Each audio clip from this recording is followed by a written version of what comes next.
On line investment اور online financing, online trade وغیرہ، ان چیزوں سے اپنے آپ کو جتنا ہو سکے بچائیں. یہ میں دور اندیشی کے طور پہ کہہ رہا ہوں، کیونکہ واللہ اعلم میری ذاتی رائے کے مطابق جب یہ حالات ایسے ہوں گے تو یہ ساری چیزیں کس طرح ختم ہوں گی یہ تو اللہ ہی کے علم میں ہے. لیکن میری ذاتی رائے یہ ہے کہ یہ ساری چیزیں چلتی ہیں سیٹلائٹس کے اوپر. تو ہو سکتا ہے کہ اللہ تعالیٰ کی طرف سے کوئی ایسا امر ہو جائے کہ یہ سیٹلائٹ جو ہے یہی ختم ہو جائے. سیٹلائٹ ختم تو بینک ختم، انٹرنیٹ ختم، دنیا پہنچ جائے گی پتھر کے زمانے میں، ہر چیز ختم. تو اس لیے ہمیں جو ہے نا یہ جو آج کل کاغذ کے کرنسی نوٹس ہیں نا، تو ان کی کوئی حیثیت نہیں ہے. جب یہ ساری چیزیں ہوں گی پھر یہ کاغذ ہوگا. پھر کسی کے پاس جو ہے نا 5,000 روپے کا نوٹ ہے، اس سے جو ہے نا وہ ایک پاؤ دہی خرید نہیں سکے گا. تو ان زیادہ تر جو ہے نا کرنسی جو ہے نا اس کو اپنے کاروبار کے اندر، معاملات کے اندر، تجارتوں کے اندر فلو میں رکھیں، کیش فلو کے اندر رکھیں، لیکن زیادہ کرنسی جمع کر کے نہ رکھیں. اور خصوص طور پہ آن لائن چیزوں سے بچیں. آن لائن فائنانسنگ جو آج کل جو ہے نا بٹ کوائنس ہوتے ہیں، پتہ نہیں کیا کیا نئی نئی چیزیں آتی ہیں، آن لائن انویسٹمنٹ وغیرہ، یہ سب کا سب جو ہے نا کوئی اچانک بہت بڑا حادثہ ہوگا اور پوری دنیا کی جو ہے نا یہ معیشت ڈوب جائے گی. تو یہ سب کچھ ڈوب جائے گا. تو اپنے پیسوں کو بینکوں کے اندر پھنسا کے نہ رکھیں. یہ جو پیسے ہیں نا رولنگ میں رہیں تو بہتر ہے بہرحال جو ضرورت کے مطابق، لیکن بلا وجہ جو سیونگ ہوتی ہے نا، اپنی سیونگ نہ رکھیں بینکوں کے اندر یا پیسوں کی صورت میں، کیونکہ یہ سب انہی کے ہاتھ میں ہے.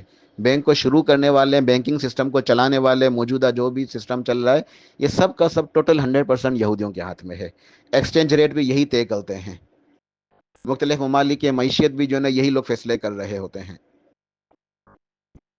تو بہرحال ان چیزوں کو ہمیں ذرا توجہ دینے کی ضرورت ہے. اس کے بعد ہمیں سادگی اختیار کرنا چاہیے، خاص کر کھانے پینے میں، رہن سہن میں، بچوں کی تربیت میں. بچوں کو ہمیں چاہیے خالص خوراک کھلائیں. خود بھی اچھی چیزیں، ہیلدی چیزیں کھائیں، صحت بخش چیزیں، خالص خوراک خود بھی استعمال کریں، بچوں کو بھی دیں. آج کل ہمارے بچے کیا ہیں، بس یہ گھر کے کھانے نہیں کھاتے، صحت مند چیزیں، گھر کی چیزیں نہیں کھاتے، بلکہ بس junk food, fast food, burger, jam, jelly, ketchup, fast food. تو یہ بچے پھر مضبوط نہیں ہوتے، ان کے اندر امیونٹی نہیں ہوتی، قوت مدافعت نہیں ہے، وہ مجاہد نہیں بنتے. تو ہمیں سادگی اختیار کرنی چاہیے کھانے پینے میں، رہن سہن میں. اور پروسیس فوڈ جو ہوتے ہیں نا، جو جو ہمیں ریڈی میڈ چیزیں مل جاتی ہیں پیکٹوں کے اندر پیک کی ہوئی ہوتی ہیں، اس کی ایک ڈیٹ ہوتی ہے 3 مہینے، 6 مہینے، 4 مہینے، یہ پروسیس فوڈز ہوتے ہیں، ان سے بچیں. تازہ کھانا کھائیں، تازہ سبزیاں کھائیں، تازہ گوشت، تازہ دودھ. ہر چیز سادگی کے ساتھ تازہ ہونی چاہیے. پروسیس فریج کی رکھی ہوئی، فریز کی ہوئی فروزن آئٹمس، یہ سب جنک فوڈ میں شمار ہوں گے. ان چیزوں سے اپنے آپ کو بچائیں. میڈیا کے فتنے سے بچیں. خیر میڈیا کا تو اب اگلے درس کے اندر پوری نصیحت اس موضوع کے اوپر آئے گی، تو وہاں انشاءاللہ بات کر لیں گے.